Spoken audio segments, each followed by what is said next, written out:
the workshop and the materials in the workshop are being provided to the general public under the Creative Commons share alike license. And so if you want to use this material, feel free to use it so long as you abide by the license. Okay, so this module is on emerging pathogen detection and identification. And so it has an associated lab. The objectives for this is, well, obviously we want to be able to detect and identify an emerging pathogen, right? So that's the idea. We will learn how to do that, but before we do that, we want to just kind of give you guys a general sense of how we detect pathogens and do surveillance on pathogens in general. Then we're going to move on to the specific techniques that we use to identify emerging pathogens. So these are metagenomic techniques. So we're going to spend a little bit of time talking about these metagenomic techniques, and then we're going to see how they're applied to identify a new pathogen.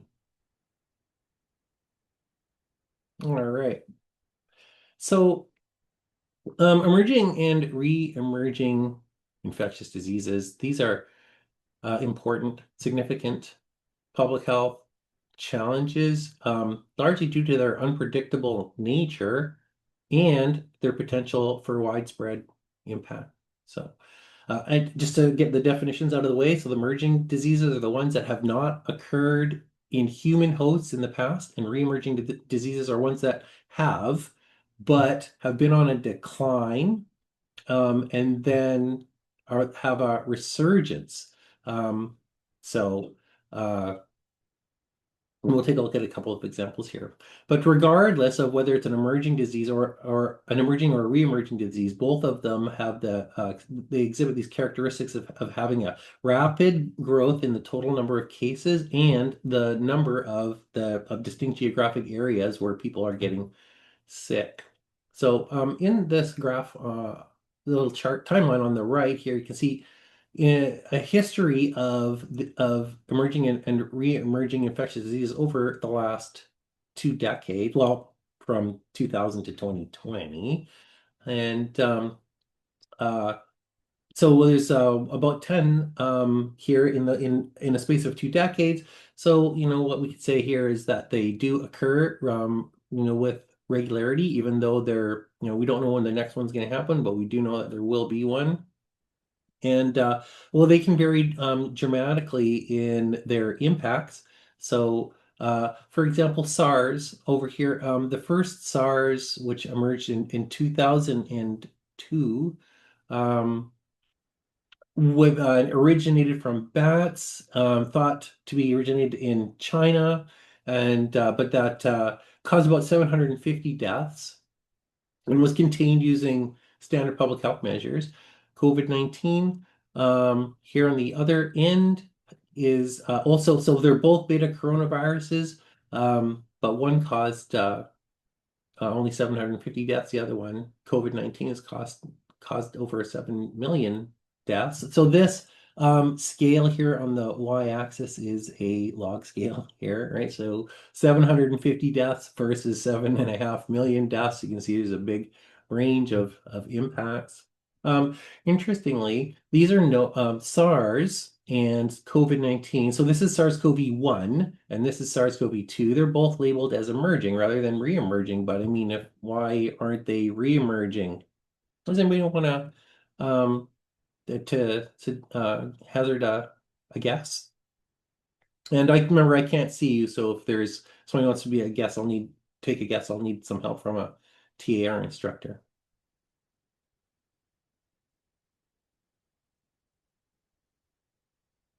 Okay, so hearing nothing, I'll just give you, so the answer is that they're beta coronaviruses, and that is a genus, and so they're actually considered separate species. SARS, MERS, and COVID-19 are all considered separate species. But more importantly, remember, emerging diseases are ones that have not previously occurred in human hosts, and these are all zoonotic transmissions. So SARS was from bats, and thought to have a possible intermediary. MERS was from dromedary camels, and COVID-19 thought to have originated again from bats. And so did not these strains did not exist in humans before the zoonotic transmission, so they're considered emerging diseases rather than re-emerging diseases. Um, so same thing for swine flu, which was at a reassortant, right? So that makes it novel and was a zoonotic transmission. Um, and Ebola also distinct zoonotic transmissions. So in the re-emerging ones, we have things like dengue. So dengue and Zika. So these were basically diseases that were under control in the mid 20th century, like the 1950s, because of like mosquito eradication campaigns. So the vector for dengue and Zika, which are the Aedes um, genus of mosquitoes, they were being actively and successfully suppressed, but basically complacency in the program allowed them to resurge, and then we get these reemergence of these diseases. Cholera, which was a huge, massive reemergence of cholera in 2010 to 2019 in Haiti. That was due to importation from some UN peacekeepers from Nepal. I actually had an opportunity to be able to work on that outbreak. Um, but you can see like these are these have there's an alarming frequency and a wide range of alarming impacts that can occur from these emerging and re-emerging infectious diseases. So it's an important public health target. So some of the factors that are involved in the spread of these diseases, I mean, there's a lot. I'm not going to go over all of them, but some of the main ones are the increased global connectivity. So, I mean, diseases have always spread following the movement of humans and livestock, like historically, or just the species that follow along with them, like rats. So warfare and trade and travel, and most recently air travel has really, increased the global connectivity, and that is opportunity for viruses to and other diseases to travel along and to transmit and to spread. Okay, so climate change is another really big one. And there's a lot of ways that climate change can have big impacts on these emerging and re-emerging infectious diseases. So this is the fact that it's getting warmer and can increase the breeding season of the vectors. So again, like these mosquitoes. So there's a longer breeding season and the breeding and range. So they can expand uh, the the range where they live and transmit both north and south with increasing temperatures. And like I said, their breeding patterns change and they can have an increased breeding patterns. And that what this diagram is showing us here is an increase in the breeding suitability, transmission, excuse me, the transmission suitability that has resulted as a result of the increase in the breeding period from mosquito vectors in between predicted for 2050. So we're expected to see, large increases in the time for suitable transmission for these mosquito vectors. Of course, you can get increases in the amount of rainfall, and that leads to stagnant water, and that can increase, which is the again breeding grounds for mosquitoes. Flooding can cause damage to infrastructure, public health infrastructure, especially, and that can lead to rapid disease outbreaks. A good example of that is, well, maybe not for flooding, but other types of like major disasters are like the earthquake in Haiti that destroyed their public health infrastructure and facilitated the outbreak of cholera. There's the displacement of people from their original living areas and into other possibly crowded types of like evacuee or refugee zones that can also expand the rate and the amount of disease. And then you can also change it. This can cause the climate change can cause changes in agricultural habits and also things like migration patterns of birds, which can commingle, like birds that may have like migrating birds that could be carrying diseases, and they can commingle with the livestock and fowl in the on the farmland and transmit diseases that way. So climate change is a major factor um, for facilitating the introduction of these emerging and re-emerging infectious diseases. And then the last one is urbanization. So increasing urbanization causes people to be increasingly crowded together, and so there's the distance between people is less, and so that facilitates transmission. The healthcare systems can improve um, healthcare, but if the population is expanding and migration into these urban centers is expanding beyond what the healthcare can handle, then it can overwhelm the healthcare and sanitation systems, and so that can prompt the spread of diseases. As the cities grow, they can encroach into the surrounding urban areas, and so now you start getting a commingling of people with the with livestock, and that can transmit disease. Also, airports are located in these major city centers, and so these are also great, hot spots for spreading disease. So, so those are the ways that it can spread. Um, Infectious disease surveillance is what public health agencies do to try to monitor and control the spread of diseases. So, specifically, it's the systematic collection, analysis, interpretation, and dissemination of health data related to infectious diseases. So, we're trying to describe the goals of it is to describe the current burden of epidemiology of the diseases. So, the epidemiology is essentially the quantification of the disease. Um, Occurring within a specific population. So we're talking about things like incidence and prevalence. Incidence is the amount of new disease in a given area or a given period of time. Prevalence is the total amount of disease that is existing, that is circulating in a given area in a given period of time. And so that's the epidemiology that you want to track. But then there's also the burden. So the burden is essentially like things like the financial cost, economic costs, well, so the mortality, which is the deaths that are attributable to a disease, and the morbidity, which is the everything other than deaths that are attributable to the disease, like illness and disability, etc. So, and so the second thing is to monitor for disease trends, and that's important. So you want to look for changes in the incidence and prevalence and the geographic distribution over time. You want to look for the impact of interventions such as your like medical and non-in medical interventions. So that could be like a vaccination program or contact tracing or whatever type of preventive or interventive strategy that you have, quarantine, etc.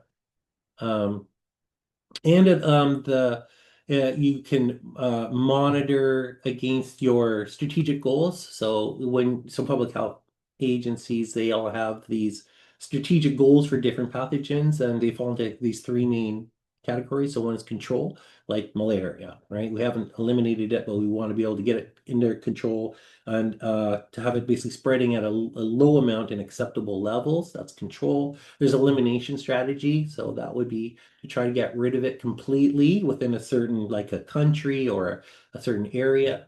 And eradication, which is basically getting rid of it globally. So that's the idea for why we want to do disease surveillance. And then the last one, oops, is to identify outbreaks of new pathogens. So and that's the early identification, right? And that helps to facilitate a rapid response.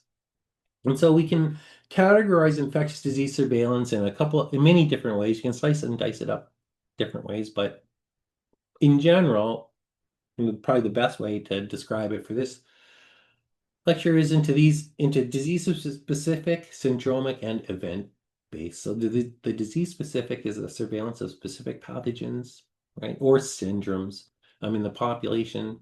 Syndromic is the collection, analysis, and interpretation of health related data.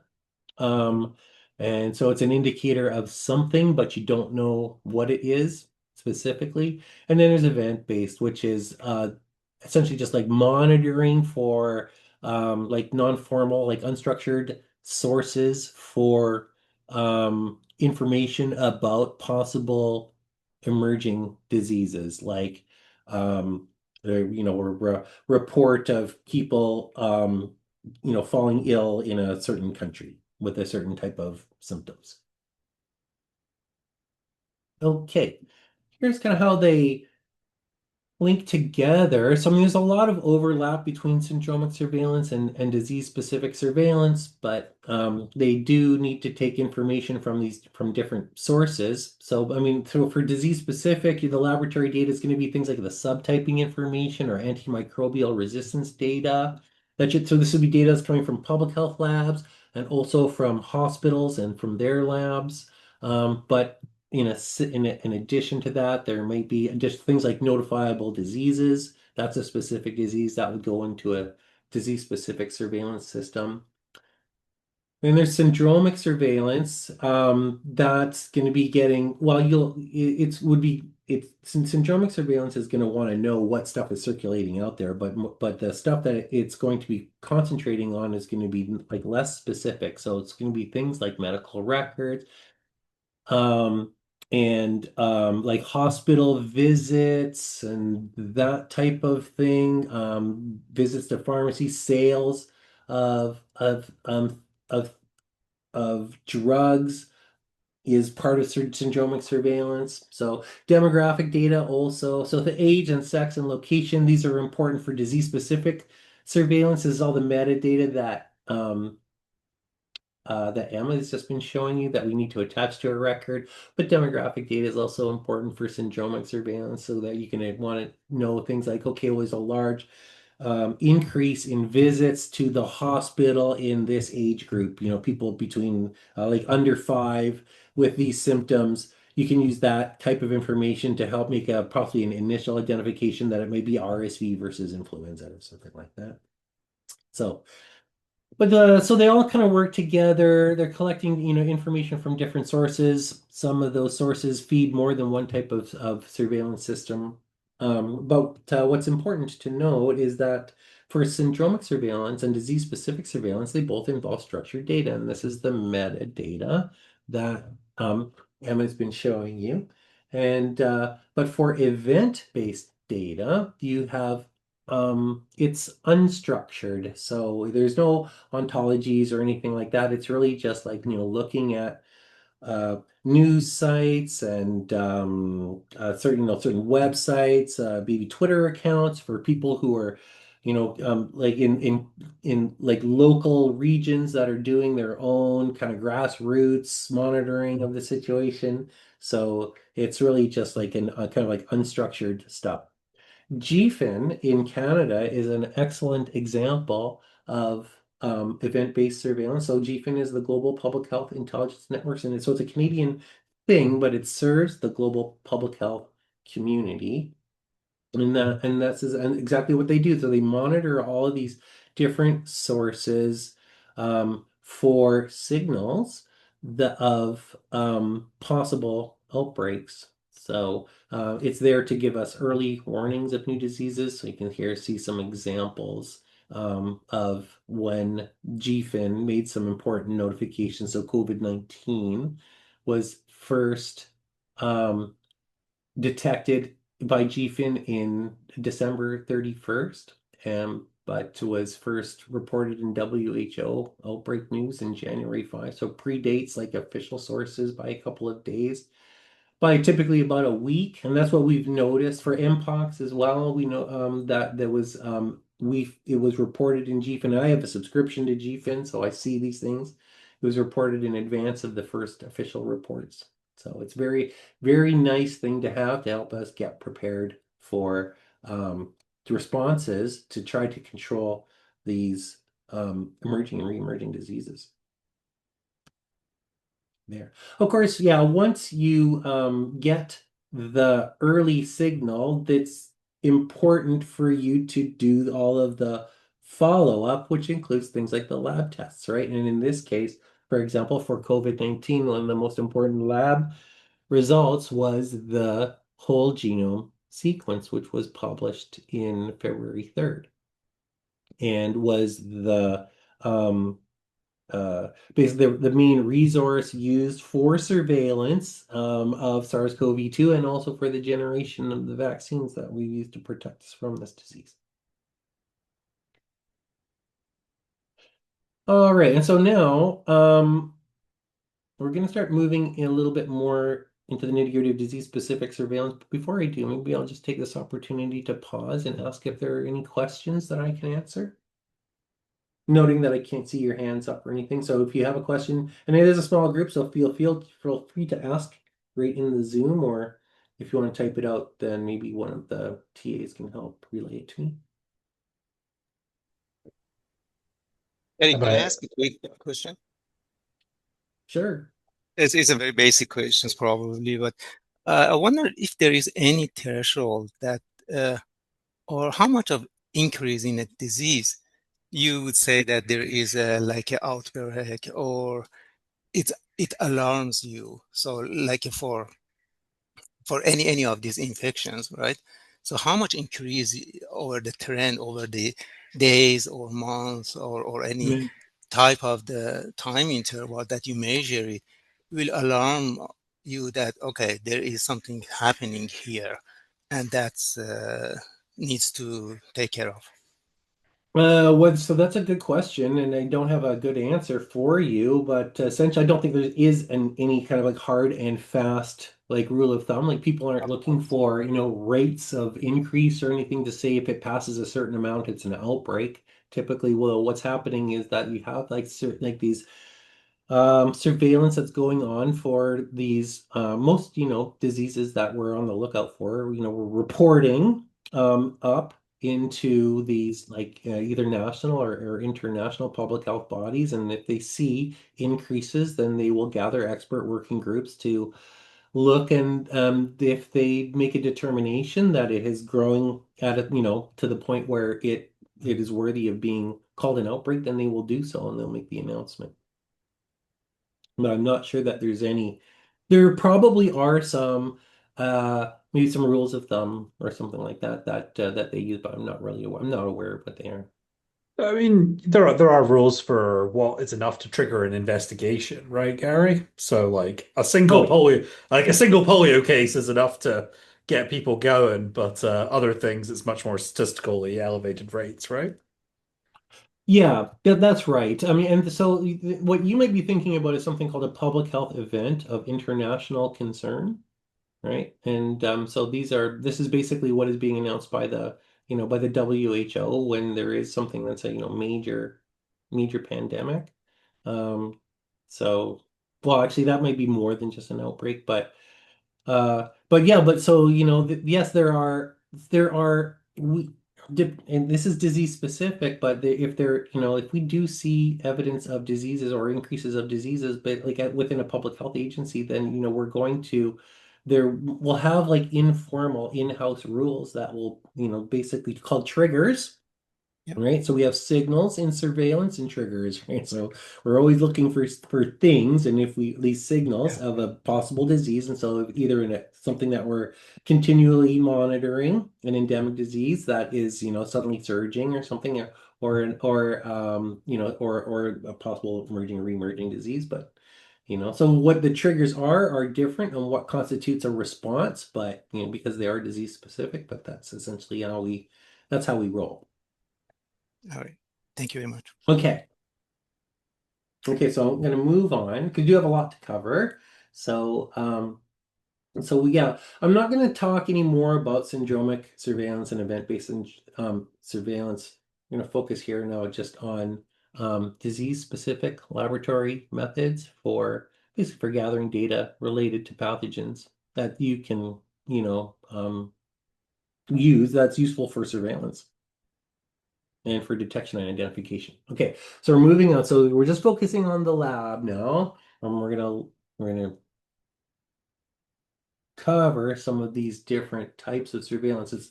So we can categorize lab surveillance based on the source of the isolate, clinical, foodborne or environmental. Here's a clinical workflow, typical clinical workflow for this example. We're using Neisseria meningitidis, but the idea is that you are going to the procedure starts with some type of collection of a clinical sample. So in this example, it would be like a lumbar puncture collecting cerebral spinal fluid, but it could be from a different compartment. So it could be coming from blood, or it could even be coming from stool or from feces, right? But it's coming from the individual. That basically is considered to be a clinical sample. It's going to be some tests on that sample, some culturing tests, typically that you're going to use just to see like, is there a pathogen there? And if there is, then this is going to be confirmed at this point. And so you're going to be so selective culturing, some microscopy might be able to give you a general idea of the classification of that pathogen, but it's all very, very kind of very rough at that point. The actual identification takes one of two methods or both methods. So one is going to be some type of nucleic acid based molecular typing approach. In this example, we're using pore A. So pore A is a surface protein, surface antigen on Neisseria meningitidis, and you can target a certain region of it with PCR, sequence it, and then use that sequence to assign it to a type. PFGE is another type of approach, and we'll be covering these approaches here in a couple slides, so I'm not going to go into any of the details of how they work just yet, but ultimately what you're going to get is some type of a subtype and a report that you pass along. You can also do pathogen identification using MALDI-TOF. So this is the kind of thing that's the stuff that here at the top are like reference type confirmatory tests that you might be doing in a public health lab. The one at the bottom here is more of a high throughput identification that's going to maybe occur at like a hospital. So you can use these mass spec based techniques like MALDI-TOF, which is going to generate a mass spectrum pattern that you can map against a library. And then you can also have these other selective biochemical tests. This, if it's coming from a person who's in a hospital or in a clinic and they're sick, then they're going to be doing some type of antimicrobial susceptibility testing because that is going to inform on the type of antibiotics that you're going to use to help in the treatment. Okay, so foodborne is pretty much just the same as clinical, except that the material that is extracted from a food source and then cultured. So you'll have like a type of surveillance system that's going around and sampling food samples. In Canada, we have FoodNet Canada that conducts sentinel surveillance. Sentinel surveillance is basically where you have these designated sites that are participating in the surveillance program. And so when these samples come their way, they're diverting, like they'll have patients come in, or they may have whatever the target is. If it's food, they may go out to a supermarket and sample, like buy chicken or or leafy greens and take them back to the lab and sample them there. But essentially it's like a given site, and that's where you go to that site to get the samples from. Yeah, but the same type of idea. Because it's not coming from an individual, there's no well, there's still antimicrobial susceptibility testing and all that kind of stuff, though, but it's basically not going back to the patient, right? It's coming from food directly. And then the last one is environmental. So same type of idea, but this source now is coming from the environment, and SARS-CoV-2 is a great example of that, where the environment is basically the effluent, wastewater effluent. So you collect from so the environment could be soil or whatever, but the better example is the SARS-CoV-2, which is coming from wastewater. So you get the wastewater from some source. Could be from a sewage treatment plant, or could be from an aeroplane. And I know the agency has done surveillance on both. And you collect the effluent, the sewage, concentrate it, and then you then you basically, put it into the same type of workflow. For SARS-CoV-2, it would be carried out in a BSL-3 lab, but essentially the process of extracting out that material and doing a detection. So you can do the detection using these, well, for SARS-CoV-2, you can use molecular assays, like these PCR assays, or you can use sequencing, and of course, you typically do both. And these days, I think in Canada, mostly we just do it by sequencing. And again, the idea is ultimately generate a report at the end. Okay, so the wastewater sequencing is metagenomic based sequencing, and so it is a little bit, well, you get a different type of information from it. It's more fragmentary, so trying to get the subtypes assigned, it can be a little bit difficult, but what you can do very easily is get the viral load out. So if you're searching for SARS-CoV-2, all you need to do is just say, yes, I got a hit, and this is telling you my certain viral load. You can track that viral load to a given region. So, and then that can give you an indicator, and typically an indicator in advance of the clinical surveillance of where outbreaks, like local regional outbreaks, of the pathogen that you're tracking may be occurring. So for SARS-CoV-2, we can have it monitoring it for just the south end of Manitoba, and you can see where, how it's the dynamics of the virus in the wastewater. So if you see it shoot up, then you say, oh, there's something going on here. We might want to divert resources over to the south end here of Manitoba, which would be Winnipeg.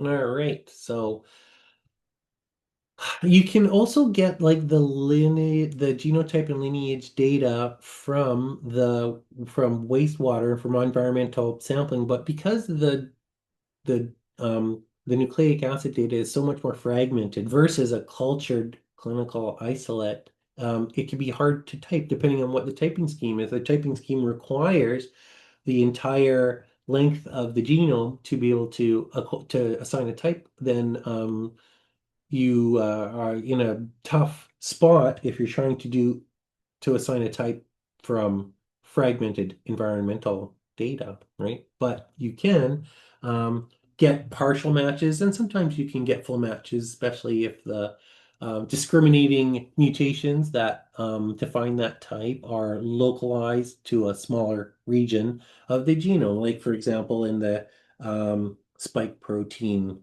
binding site or something like that.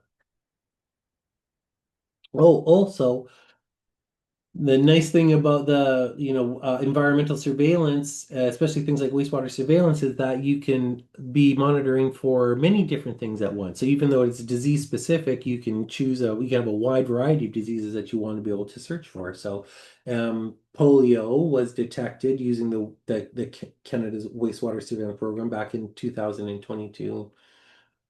I know it says current situation, and for those of you who think I need to update my slides, I actually did go to the website to update this, but they haven't updated the site. It still says on December 23, 2022, they detected this thing and we're working with the authorities to investigate. So it's actually the agency that needs to update their website, not me, who needs to update my slides. My slides are up to date. But anyway.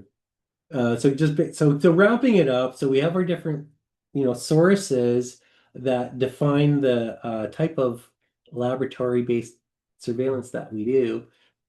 But what binds them all together is the fact that they are specific to a particular pathogen.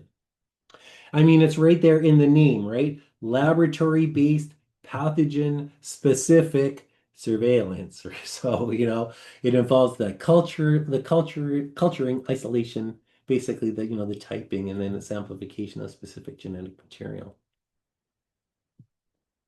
Okay, so what are these detection techniques? Now we're going to, Idoe is going to be talking to you a lot more in detail about typing tomorrow, but he's going to be limiting it, I think, mostly to just MLST. And so, I just want to kind of give you a brief survey of some of the traditional detection techniques before we get into the metagenomic techniques. And so the main techniques are serotyping, There's culturing, there's proteomics, there's microscopy, nucleic acid amplification. I'm going to focus mostly just on the serotyping nucleic acid amplification, I think. So serotyping, so this is very, it's been used for decades and decades. I think probably for over a century, definitely over a century now, to be able to identify the identity of a pathogen. So what is it, right? It's based on these, well, it's a subtyping method commonly used to identify bacteria and viruses. And the idea is that it's going to use these cell surface molecules known as antigens as the targets for detection. And so for commonly, the detection targets for bacteria are the O antigen, so that's a lipopolysaccharide. Um, there's the capsule, which is this also basically a polysaccharide capsule. And so those are called the K antigens. And then there's your H antigens, and that's this flagellin protein.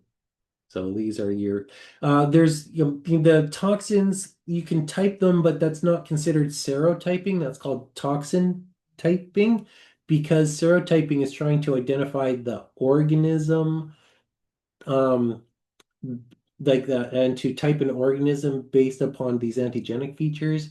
The toxin's actually not considered part of serotyping. That's a separate thing.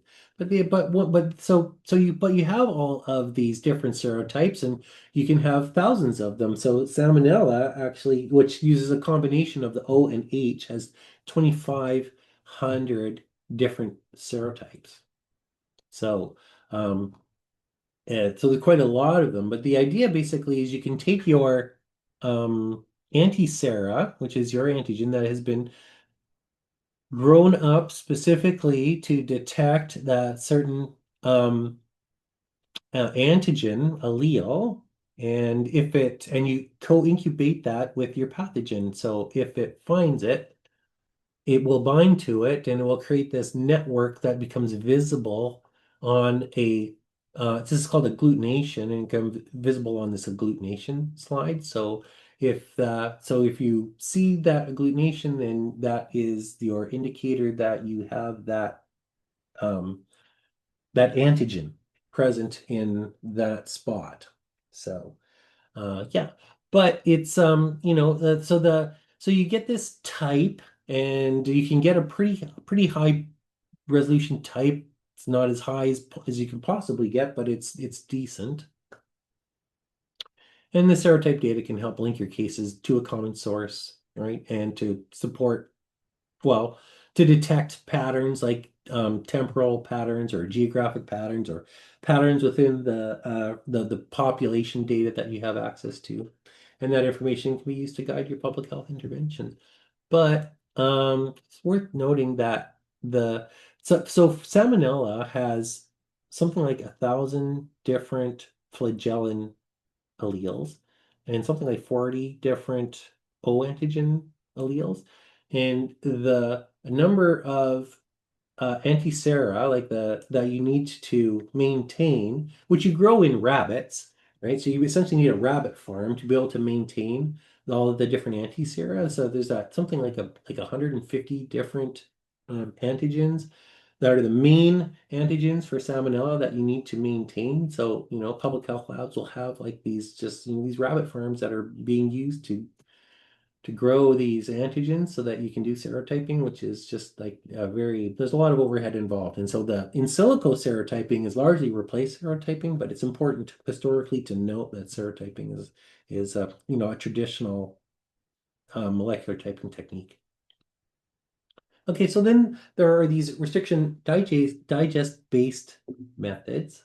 These are methods that cut the DNA at these specific locations and create fragments of various but defined sizes. And these fragments can be sorted by these fragments are sorted by their size on a gel, and that pattern can be used to assign a type. And you can compare the patterns because you see variations of the patterns. So that allows you to compare them and to cluster them, like you see here, where they're all being clustered on the top here. So in addition to just getting like in assigning a label to it, you actually get a pattern, and that pattern is contains information about the neighborhood, the genomic relatedness of of related pathogens. And so that is called pulse field gel electrophoresis. And that's where you use the genome cultured isolate genome of the organism that you are trying to identify. Ribotyping is essentially just where you look at the 16S RNA. So it's kind of just a subset of the total PFGE. Okay. And then there's these nucleic acid amplification-based techniques. We are familiar with these from the pandemic. So these are these RT-PCR-based approaches. And these are developed for subtyping pathogens based on specific genetic signatures that are contained in their genome.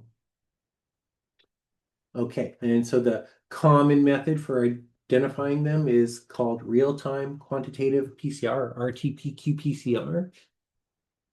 Here is a workflow for an RT-qPCR workflow for SARS-CoV-2. So you get, at the start, the sample is collected, and the RNA, because SARS is an RNA virus, is the RNA is collected from the sample. There's a reverse transcription approach because the sequencer or the RT-PCR machine works on DNA, not on RNA, so you have to convert it to cDNA.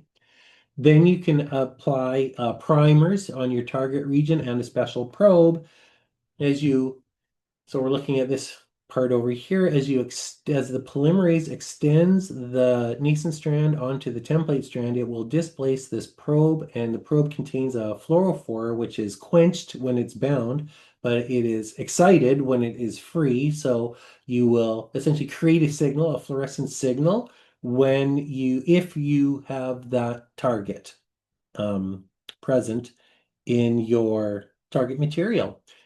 You do that on one cycle and it releases a little bit of dye, but because of the amplification procedure, every time you amplify, you're going to create more dye, more fluorescent signal. At some point, if you do have a positive result, the fluorescent signal will surpass a threshold value. That's called the CT value, which we're familiar, probably most of us have heard of CT values and because of the pandemic, but that is essentially a value that gives you a sense of just how much virus you have. The idea that the more starting material you have, the quicker you'll get to the threshold. So less cycles, so the smaller the CT value, the higher the amount of material you have in your sample. But it's a very sensitive technique for the detection of the presence or absence of that target region that you've amplified. So, it's either positive or negative, and you can detect it in very low amounts. We're talking down to like on the order of about a dozen copies in your starting material. And okay, so multi-locus sequence typing is that kind of it's a little bit like RT-PCR, except for that you perform the sequence. You actually generate a sequence from your PCR product instead of just amplifying it and looking for a fluorescent signal. You're going to look for, and you in a specific target. So you're going to sequence that target, and you're going to look for different alleles. You're going to compare them in a database where you've previously seen those alleles and assign them a number. And you do that for a number of different genes. So in classic multi-locus sequence typing, we use 6 or 7 housekeeping genes that are all present in the organism that we want to type. And so we sequence all those different loci, 1, 2, 3, 4, 5, 6, 7 different loci. And then we we assign each product to an allele, 1, 2, or 2, 3, 2, 5, etc., depending on what we find. And then we look at that pattern and we use that to assign to a sequence type. So this pattern of 1, 3, 4, 1, 2, 6, 5, 1, we can look that up in our database and say, yes, we've seen that before. that is a sequence type 1. We look at this pattern here, we say that is a sequence type 2. This pattern here provides us a sequence type 5. That's essentially multilocus sequence typing. Now, in the advent of whole genome sequencing, we've been able to improve on that traditional 6 or 7 gene approach to hundreds or thousands of genes, and that's typically what we do today, and this is what it's going to talk about tomorrow. So I won't belabor it, but there's just to introduce it to you, there's 2 types of this whole genome MLST. So there's the core genome approach, and that's where you're going to take a look at all of the genes in all of the you're going to take a look at all of the genes that are present in that given organism. So let's say if it's a salmonella, you're going to take a look at all of the genes, you're going to collect all the genes that are present in all of the, let's say Salmonella enteritidis, okay? All of you sample a whole bunch of Salmonella enteritidis, you identify you cluster the genes together, all the orthologous genes together, and then if they're present in all of the sample, then that would become a core genome. Or you might say it has to be present in 95% of the population that I've sampled. That will qualify as a core genome. And you can get hundreds and even thousands of loci from a core genome approach, but you may be missing additional discriminatory information.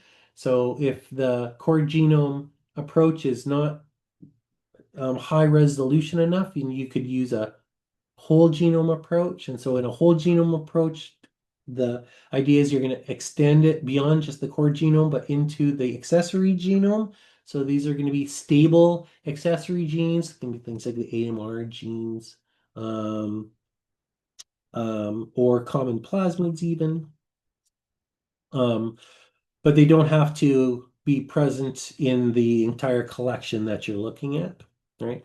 Unique genes typically are not included in a whole genome. So if it's just specific to one given or like one isolate in your population, then you're not going to include that anywhere. Okay. And you'll find out a lot more about these approaches tomorrow. But moving on. And I think probably should speed it up here so that we can get done in time.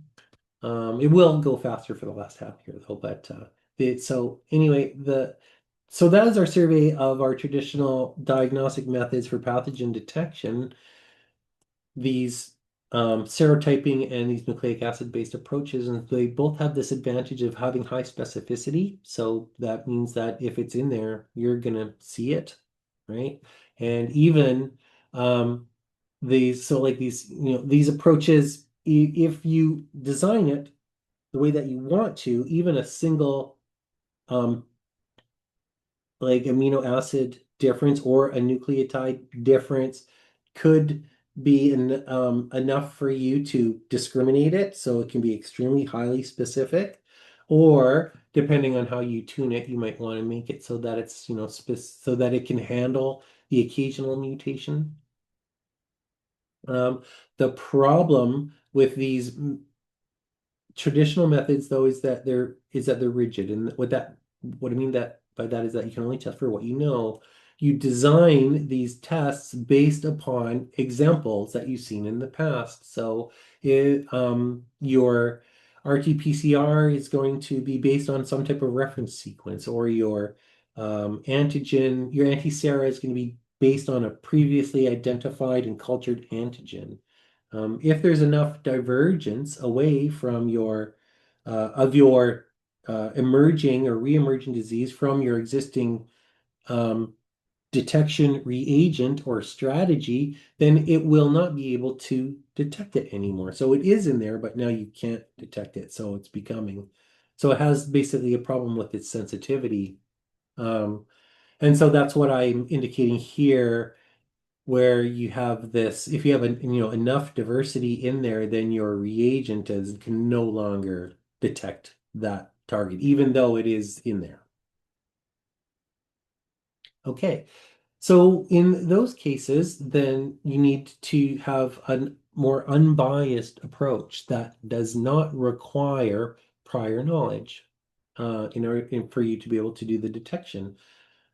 So shotgun metagenomics is this genome sequencing based technique that does exactly that, right? So that the DNA can be, well, the nucleic acid can be DNA or RNA. And so you do the total nucleic extraction from your sample, and that sample contains a collection of DNA from different sources. So this could be from your viruses, and that can be DNA and RNA viruses, bacteria, fungi, parasites, and from the host. Total nucleic acid is pulled out. If it's in RNA, then it must be reverse transcribed into cDNA so that the sequencers can do the sequencing on them. I mean, so the Oxford can sequence RNA, but typically the approach is to just convert everything to cDNA and then just do the cDNA analysis. Then what you have are the analysis of that, DNA. Once you have your target material, then there's a standard process of library preparation, and then sequencing. And then you can do two types for metagenomics, essentially two approaches the um, for the library preparation and analysis. There's targeted and untargeted. So in untargeted, you're just doing a random shotgun approach to the source material, adapting it, prepare your libraries and sequence.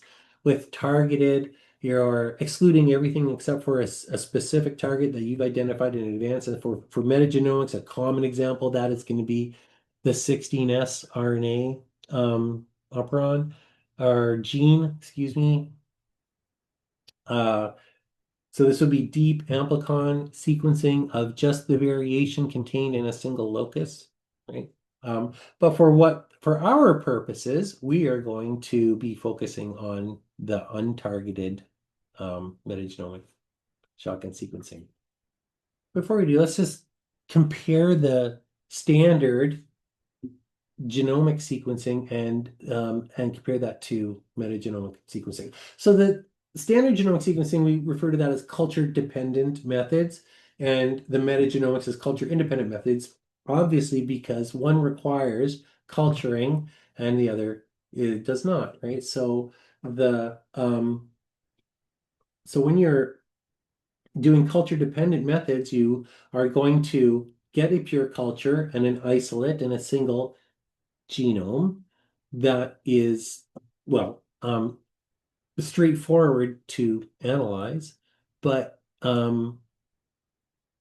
there's a chance that you're going to, in fact, because it's an enrichment technique, you're going to be filtering out a lot of the background community. So you can only basically find what you can culture. So there's going to be missing data in there. But when you use culture independent, in theory, you can get a profile of the entire microbial community. So you don't have to selectively culture them individually. You can just analyze them, sequence them together, and analyze them together as a community. Okay. When you're doing the sequencing from the culture dependent methods, you're likely to be able to get a full assembled genome at the end because of the fact that you've cultured and isolated the genomes out, right? Um, and that makes the analysis pretty simple. When you're doing a metagenomic DNA experiment, you are essentially sharing that community, ligating it together, and analyzing it, sequencing it together. So your raw sequencing reads are, representative of the entire community. There's going to be issues related to coverage of the genome. So your reads likely will not cover in at least the ones that you've sequenced will not cover the entire genome for every genome in the community that you're subjecting to your metagenomic sequencing experiment. Right? And so you're not going to be likely will not be able to get complete assemblies out. You'll get if you were to try to do the assembly, you would get partial assemblies. These are called metagenome assembled genomes, by the way. Metagenomic experiments can also be much quicker than culture experiments, depending on on a bunch of different factors. But just let's take a look at some of these timelines here. So, for the library prep, for for either for Oxford or for Illumina, it's about 4.5 hours, and then there's about maybe for nanopore, there's about 5 to 7 hours of sequencing. For the Illumina, the sequencing takes longer than the nanopore, so it's going to take about 24 hours to be able to get a result, but you can still get results out very quickly. So nanopore, you can get it out by the end of the day. Illumina, you can get a result out the next day. If you're doing culture and identification, it could be as little as a day, but it could be as long as a month, and that it can, depend on a lot of stuff, like the organism type and complexity, like the growth, biochemical tests, and the confirmatory identification, and basically just like whether it's a slow-growing organism or a quick-growing organism. So it can add a lot of time when you are trying to identify an emerging pathogen. You want to do it quickly, and so culturing and whole genome sequencing likely is not the first approach when you're trying to, if you don't know what it is and you're trying to figure out what it is, you're probably going to go to the metagenomics approach because it's unbiased and it's also very fast. Okay, but it's going to be full of stuff that is not necessarily informative and can really increase the signal to noise or reduce the signal to noise. And so you want to do typically a host reduction experiment on your sample to try and get to enhance the non-host to host ratio of reads.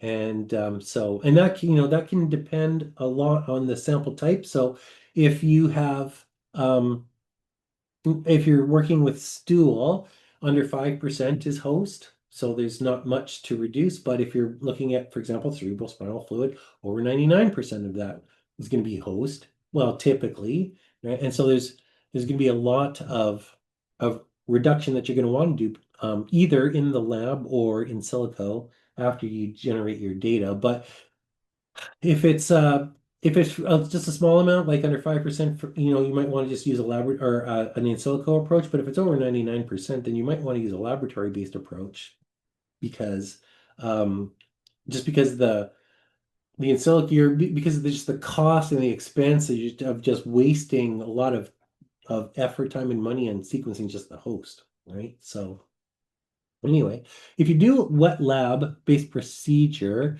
then you can either reduce the amount of host or you can enrich for microbial nucleic acid. So there's a bunch of different methods that are available. CpG island hybridization. So CpG islands are you don't find them typically in like bacteria there or viruses. They're in humans, so you can use that to extract out the host DNA, ribosomal RNA depletion, so human or non-microbial ribosomal RNA, it's the 18S RNA, so you can use that to selectively pull that out. Poly A tails are also found or predominate in eukaryotes, so you can use that to pull out the mRNA transcripts. Or although I think that may also occur in bacteria as well, but it's basically just a good way to get rid of the mRNA transcripts. And then selective host cell lysis and DNA degradation. So there's ways of being able to like lyse a bacterial cell and not a human cell and extract the material, the DNA that way. So then just an additional way to be able to enrich for the material that you're looking for.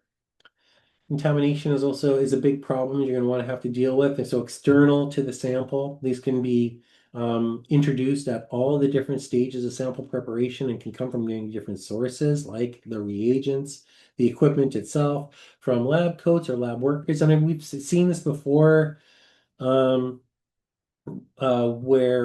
when we were developing some of our detection methods, where we were identifying contamination, and it was coming from lab coats. We were doing some work for SARS-CoV-2, and we were finding original SARS-CoV from 2 decades ago that was still contaminating the lab that was showing up in some of our samples. We did one analysis of equine encephalitis virus, which is specific to horses but can rarely infect people. We found that in a sample of cerebral spinal fluid, and that was very puzzling to us because the person did have encephalitis, and EEV can, in rare circumstances, infect humans. But the problem there is that we did not, at that time, think to run a blank sample, a negative control, where you have all of the reagents and everything is duplicated from your original experiments, but just the source material is missing. So when we did that and ran that blank, it turned out that we had that equine encephalitis virus in our blank. And so somewhere in one of the reagents, we never did any additional testing, we found that essentially what we thought was the causative agent for that disease was actually just a contaminant. So negative controls are very important. Anyway, let's get on to the nitty-gritty. So we've got the our reads now. We've filtered them so get the host data out. We've got the contamination out. So now we basically have reads that we assume that our pathogen is in there. What do we do now? So essentially what we want to do is to assign that to some type of organism. That's called a taxonomic assignment. And there's different ways to do that. You can either do that directly, take each read and assign it to a taxon, give it a taxonomic rank, or you can try to improve the specificity of your data set by assembling the metagenome and possibly binning it. And we'll talk about that in the next slide, so these are just different ways of getting a taxonomic assignment, but then once you have the assignments, then you have to go through and interpret it. Okay, so let's talk a little bit about metagenomic assembly. And so these are optional steps, but they can be handy. So metagenomic assembly, for those of you who took the MIG course, you're already familiar with assembly. This is the same type of approach. It's typically going to be a De Bruijn graph-based approach, and you're going to assemble it using the standard assembly strategy.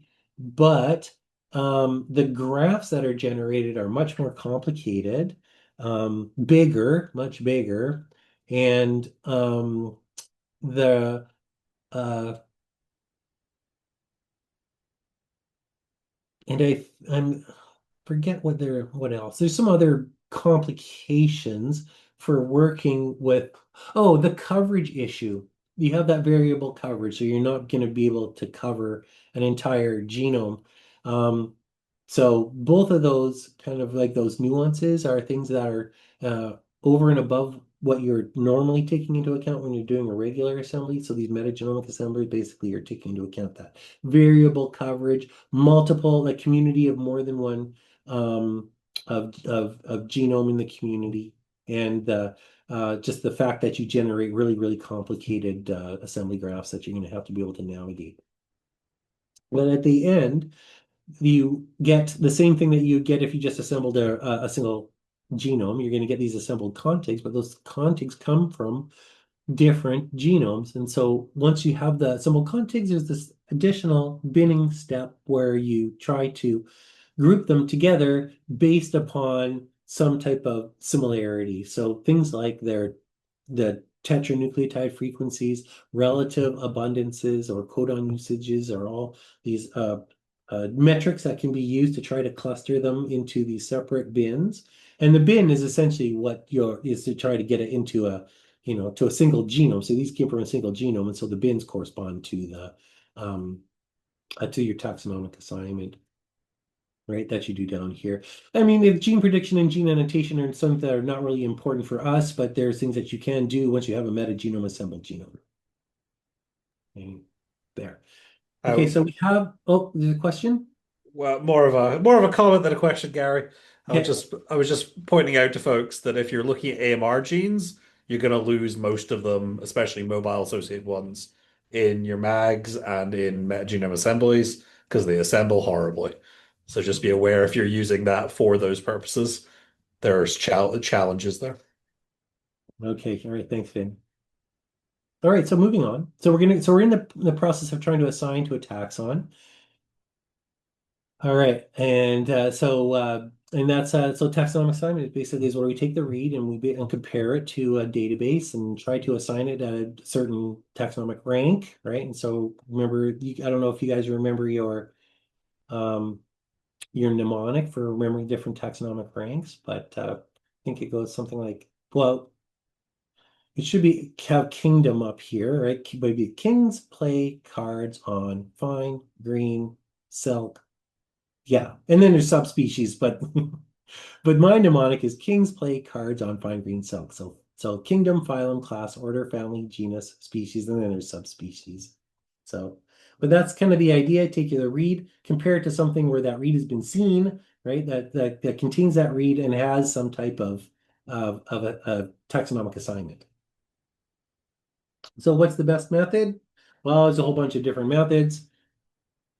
But what's important is that they be fast and that they be sensitive and that they be specific here. And so this this is an example of a paper that reviewing some of these popular assemblers, or excuse me, popular taxonomic assigners like the Kraken family, Clark and Centrifuge. And so you can see like the things that are important are the memory, right? The accuracy and that's measured by sensitivity, positive predictive value, and F1 measure. And just for you guys, just for you to understand, like because these metagenomic assemblers can have like massive amounts of like true negatives and stuff, you can't just use sensitivity and specificity as your standard measures. So the measures for accuracy or sensitivity, that is so of all of the true values, how many did you call correctly, right? Positive predictive value is of the ones that you called as true, how many are actually true?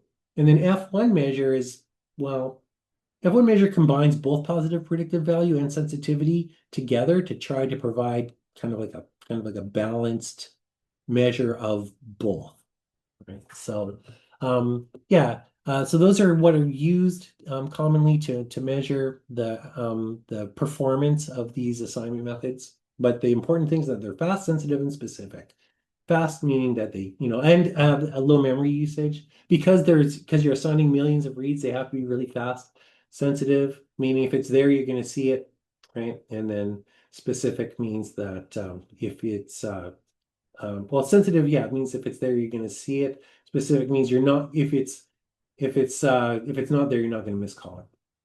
So as being there. So, anyways, what if we were to just use BLAST? So most people are familiar with BLAST. BLAST is a fuzzy matching algorithm, and even though it's faster than some matching algorithms, it's not as fast as the fastest, which are like the Kamer based. So it's kind of like medium fast. And if we had no idea what we're doing and we just wanted to start out, we might want to try this intuitive approach, which is to just take your read, send it, do a BLAST analysis against a BLAST database of genomes, high quality reference genomes, and see if you get some hits and take a look at those hits. You can adjust the sensitivity and the specificity in BLAST, so that's kind of nice. So the amount of errors that it can tolerate and still make a hit, the amount of diversity that it can tolerate. But it's just not fast enough. And so if you're doing millions or tens of millions of reads or maybe a billion reads, like, BLAST is just going to take forever, even on a high performance computing system. It's just not fast enough. It just not can't get the job done. Right. So if you could assemble them, you might be able to get less reads. And so you may be able to do some, like get your metagenome assembled genomes and blast those against a database, but it's still quite slow. And then there's also this additional challenge of managing the data, because if you just, generating a billion BLAST results, you're still going to You're gonna have to have a talented bioinformatician close by to be able to do the analysis. But even then, how are you going to do the assignment? So the blast gives you blast scores, which are a measure of just how the quality of the match. But when you group your reads together over all of your blast reports, you could get hits to different organisms that have the same blast scores or similar blast scores. And so how are you going to make the assignment? It's not easy to do, right? So in this example here, perhaps you have the same score for all of these different viruses in this. So these different species, they're all part of the orthopox virus, but which one do you call them? If they all have the same score, you may have to just look up and say, I'm going to just call it for my last common ancestor with the orthopox virus. That seems like probably a good strategy, but um, but you have limited strategies available for you if you're going to be using BLAST. So there are better strategies. And Kraken, which is what we're going to look at today, is a very, very popular approach for assigning taxonomic labels to metagenomic DNA sequences. The original Kraken came out in 2014. And its successor, Kraken 2, came out in 2019. Kraken 2 works similarly with Kraken 1, but has like speed ups, which I'm not really going to get into, but there's a memory compression speed up and that decreases the amount of data in the database and makes building the databases quicker, and also makes searching the databases quicker. So I think it's about 10 times as fast as the Kraken 1 and about a tenth the size of the libraries for the databases that you use, which is nice. Okay, so Kraken is this Kemer-based taxonomic assignment classification program. And a Kemer is a subsequence of a fixed size K. So in this example, we have Kemers of size 4, right? That we use to decompose a sequencing read, right? So in this example here, we have every former for the read shown that would be created in a sliding window with an overlap of 1, right? So you generate so in this approach, you start at the 5' end of your read, generate your Kemer 4 nucleotides, move over by 1, generate another 4 nucleotide Kemer. So they're going to overlap by 3 nucleotides. They all overlap by 3, right? But as you work your way across the read, but at the end, you're going to have a whole bunch of these Kemers.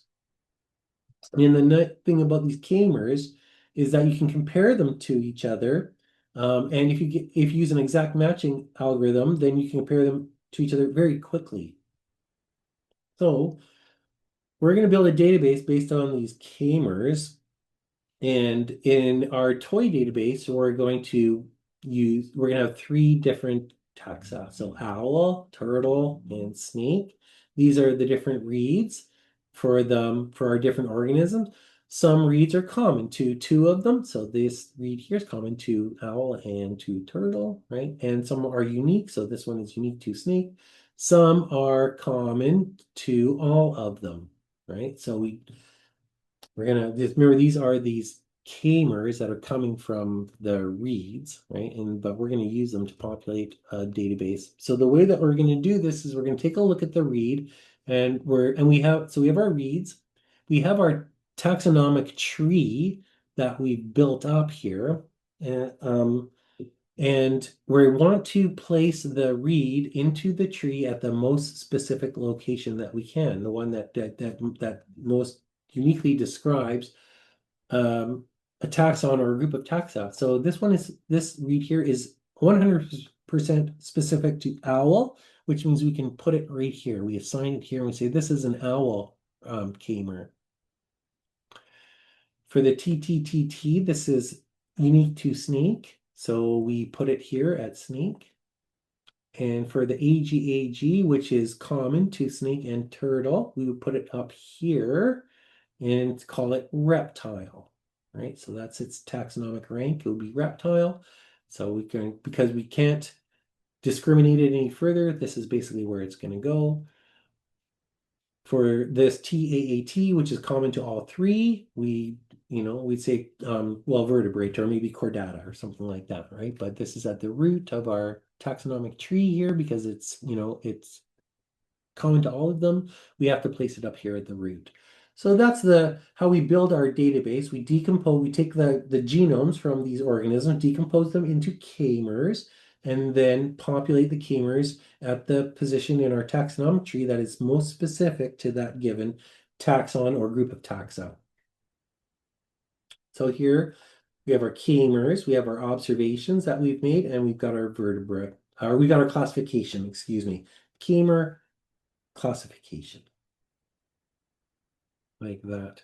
Okay, so now here is a real read. Okay, this is our toy read, but this is a read, experimental read. And we ask the question, well, what organism did it originate from? So we decompose it into these formers and then we start placing it. And so I've done the job here in this toy example. And we see, okay, well, this one here, this read was specific to turtle. So we placed it here. That would have been this one over here. We sampled a couple times over in this region and got these three reads here, and these are specific to snakes, so we put them there.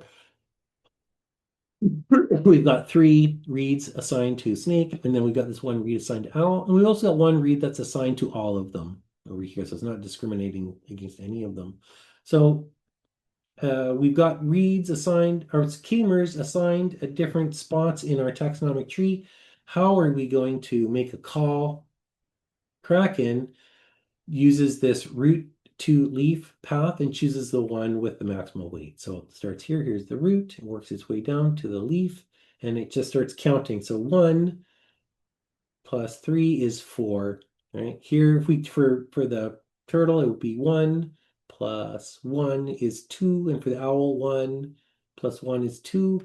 Which one has the maximum weight? It's the snake with 4. Therefore, we assign that the read that had those k-mers to the snake.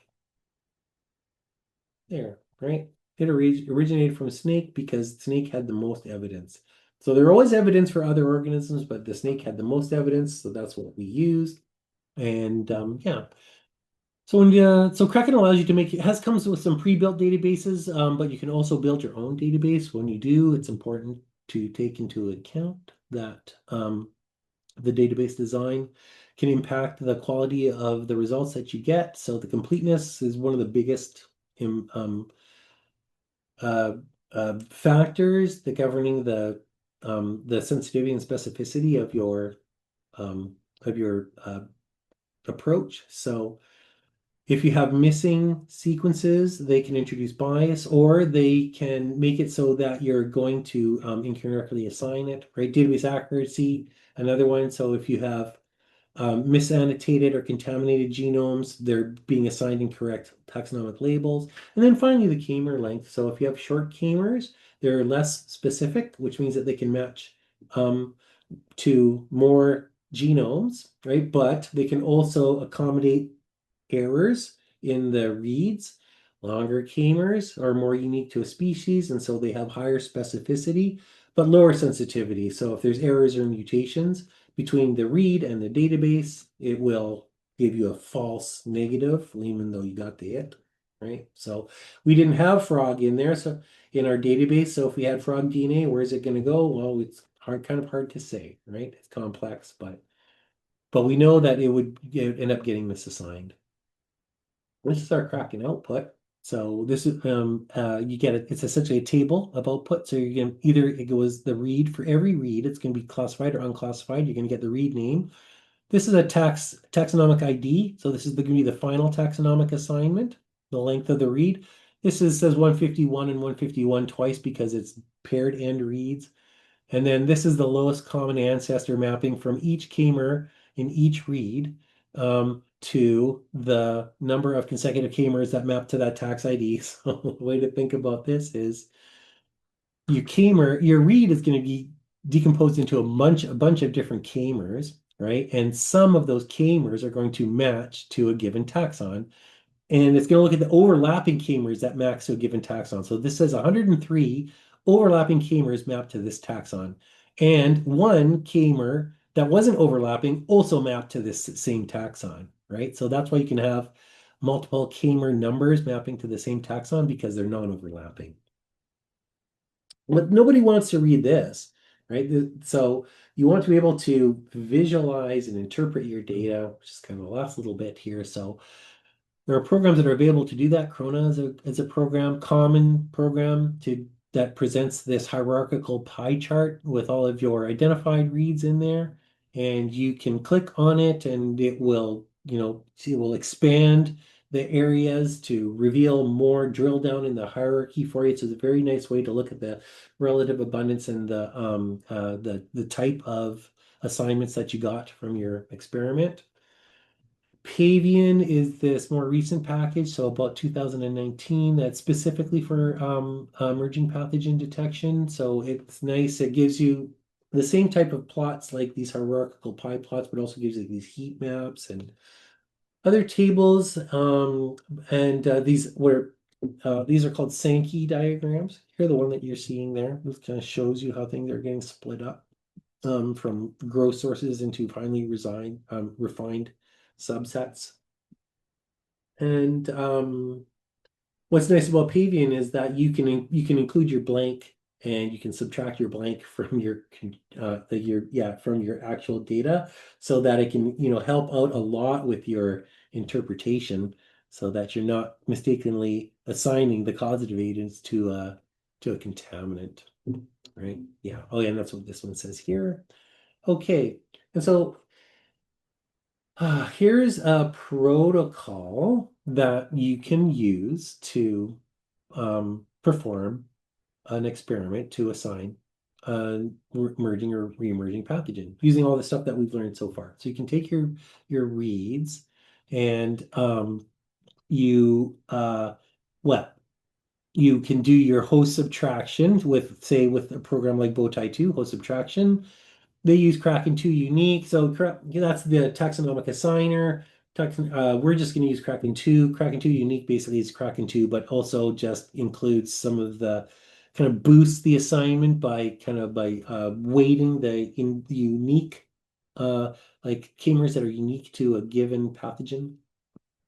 But anyway, you get these classifications out. You can feed them into this Pavian program and take a look at it. It will also give you these Z scores, which will show you where you have these taxa that are unusually abundant in a sample compared to others. So this heat map here is showing samples and showing the taxa that have been identified, and the Z scores here are being plotted as these colors. So if you get ones, they're kind of showing you where which samples which contain which unusual amounts of these possible candidate pathogens.